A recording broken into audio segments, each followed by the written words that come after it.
A paz do Senhor, amados. Aqui é eu mais uma vez, levando a palavra de Deus para nos fortalecer cada vez mais. De Mateus 8, verso 23, a palavra de Deus diz que Jesus entrou no barco e os discípulos seguiram. Quando os discípulos seguiram Jesus, que entraram no barco, se encontrou uma grande tempestade. No momento que mesmo no momento que nós estamos ao lado do Senhor, vem a tempestade, vem a luta. Mas nós temos que crer, acreditar. Aquilo que nós se aproximamos, e se nós confiamos naquilo que se aproximou da gente, nós somos mais do que vencedor. Por quê? Porque quando aqueles discípulos entrou dentro do barco, Jesus estava o quê? Dormindo. E quando Jesus estava dormindo, aquele povo se incomodaram com a tempestade que se encontrava no barco. E aquele povo gritava: Jesus, socorre que nós estamos perecendo. Socorre que nós estamos aqui sofrendo. E Jesus acordou e disse: homem de pequena fé.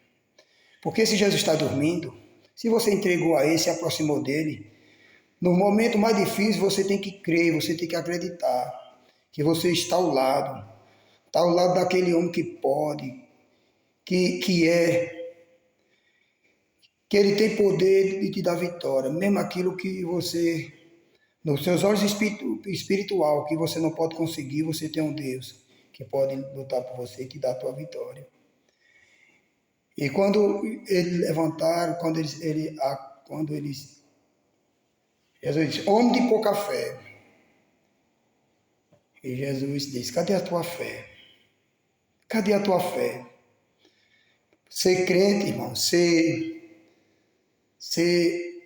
dizer que tem fé quando está tudo bem é uma coisa, e quando está tudo difícil é outra coisa. Porque nós temos que se aproximar de Deus e crer.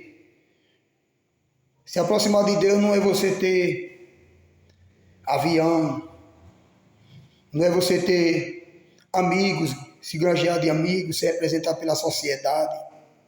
Não.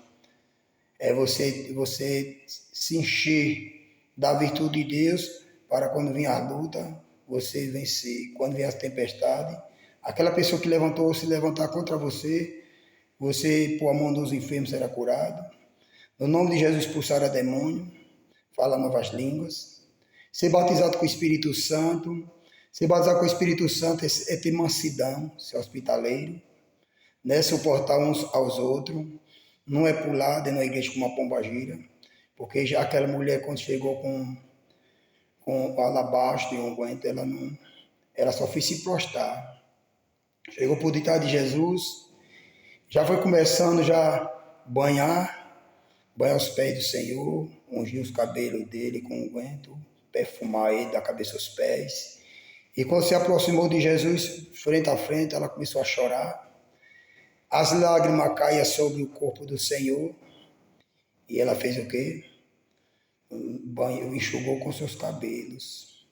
Quer dizer, enquanto aquelas pessoas estavam criticando ela, se ele bem soubesse quem tocava nela, ele era bem mestre. Ele é um mestre, é Deus. Se ele for Deus, se é filho de Deus, bem saber quem tocava nela. Mas ela não observou. A Jesus observou que estava pensando, porque aquele homem pensava que estava tudo correto. Mas mesmo que nós estejamos todos os dias na casa do Senhor, nós precisamos cada vez mais se renovar na presença de Deus, como ele fez para Nicodemo. Nicodemo era um homem que uma parte ele servia a Deus, e outra parte servia ou a si mesmo ou a homem.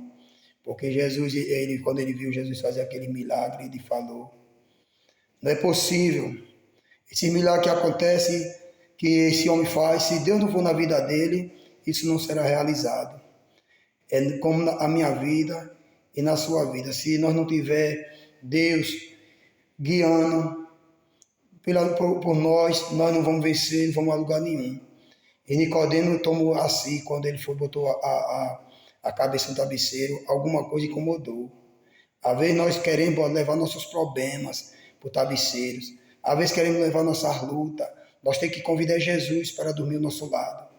Porque aquele Nicodemo, ele se incomodou e se aproximou de Jesus. Bom mestre, esse sinal que tu faz, se Deus não for contigo, esse sinal não será realizado. Aí Jesus disse, um homem, Nicodemo, não pode estar no reino do céu se não nascer de novo. Ele disse, como é que um homem, depois de velho, vai nascer no ventre de sua mãe? Ele, você não sabe de o vento vai, nem o vento vai, confia em mim. Jesus está dizendo, confia em mim. Para que você está preocupado? Para que você desesperar? Se eu estou dizendo a você, se acalme, confie em mim. Eu sou Deus, eu posso. Eu vou além daquilo que você pensa, se imagina. E Nicodemo baixou a sua cabeça e confiou em Jesus e seguiu a sua viagem. Jesus disse, você não sabe onde o vento vem, nem o vento vai. E você vê Jesus ter o vento, ele usa o vento para fazer maravilha para a vida das pessoas. É nesse momento, irmão, que a gente tem que renascer. Nós temos que aprender e saber que Deus está ao nosso lado. E vamos ser mais do que vencedor. E aquele homem e aquele barco, irmão, entrou a tempestade. Você veja que mesmo Paulo e Silas, cheio do Espírito Santo, mas ele foi pego e levado para o cárcere.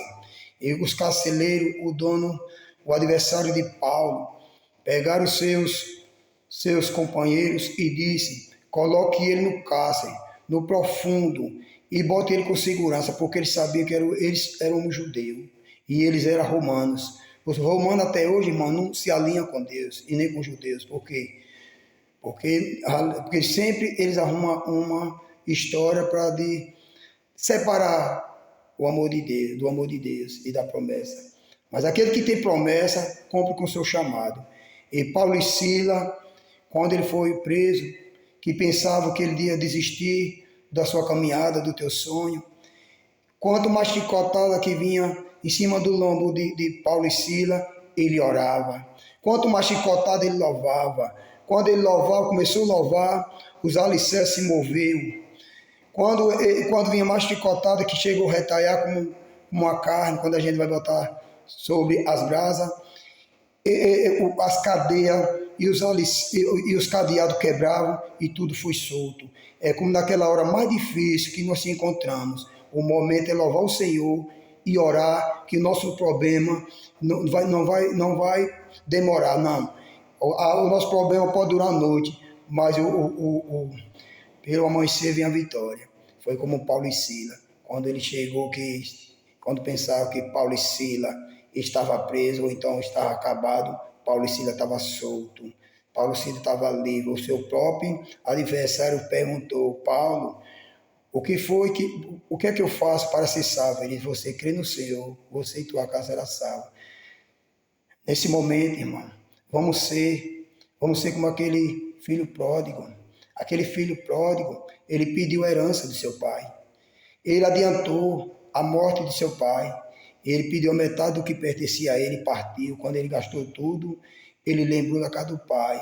Mas ele não lembrou do pai, não foi porque o pai era bom. Não, ele lembrou porque estava com fome. É como eu e você, nós temos que lembrar do Senhor quando nós estamos com fome. Fome de quê? Da palavra. A palavra é que preenche o nosso vazio. A palavra é que nos fortalece para nos suportar os momentos difíceis. E nesse momento, irmão, aquele homem ficaram tudo impactado. Quando aquele filho voltou, aquele pai se alegrou. É como Jesus, quando eu e você vamos lá, o mundo, que o mundo é enganador, é traiçoeiro, todo mundo quebra a cara. Quando quebra a cara, Jesus está de braços abertos para receber. E ele faz festa lá no céu, e ainda bota aliança no dedo, e ainda convida os anjos do céu para fazer festa, porque aqui na terra teve pessoa que se converteu e se aproximou da casa do Pai. Quando Jeremias, ele falou para Jeremias, desça a casa do oleiro, porque Jeremias vai ter momento, mesmo que nós servindo a Deus, vai ter momento que nós vamos fracassar. Mas nós descendo na casa do oleiro, é descendo que nós conquistamos a nossa vitória. É descendo que nós conquistamos o nosso objetivo. É nós percebendo que se aproximamos de Deus. E Jesus nos abraça e diz que traga um boi cevado aí, mata o boi cevado para nós comemorar, porque o meu filho estava morto e hoje vive. É nesse momento, irmão, essa palavra mesmo. Se você, meu irmão, é ouvinte, compartilhe, meu irmão, com outras pessoas, porque todas as pessoas estão sofrendo, tem muitas pessoas sofrendo aí, precisando, irmão, de voltar para a casa do Pai. A casa do Pai não você arruma, não dá você arruma paz. Na casa do Pai não você arruma sossego. Esse mundo é traidor. As festas do mundo começam em alegrias, finalizam em tristeza. Mas a casa do Pai, você chega com tristeza e sai pulando de alegria. Essa palavra, meu irmão, vai ficando aqui para os nossos corações. E tenha, irmão, uma boa consciência e bote dentro do teu ser. E semeia para a sua família. Porque uma família abençoada tem que estar ligada na videira. Se um pai de família quer um filho abençoado, uma família abençoada, tem que voltar para a casa do pai. Porque tem muitas pessoas que deixam de casa do pai para ir para o mundo. E faça como aquele filho pródigo. Ele abandonou sua família pelo mundo, mas quando ele quebrou a cara lá no mundo, ele lembrou a casa do Pai e voltou para o Pai, e o Pai recebeu de braços abertos. Jesus está de braços abertos para te receber. Jesus está de braços abertos para te dizer: eu te quero, filho. Você me desprezou, você esqueceu de mim, mas nunca esqueci de você. Quem pensar que Deus esqueceu de você está enganado. Tem pessoas que dizem: Jesus esqueceu de mim, Jesus me abandonou. Você que pensa e eu que penso. Jesus nunca abandona teu filho. Ele fala e diz: uma mãe e um pai pode esquecer do filho, mas eu nunca esquecerei de você. É nesse momento, irmão, que vocês tenham boa noite, paz e muito alegria, irmão. Em nome de Jesus.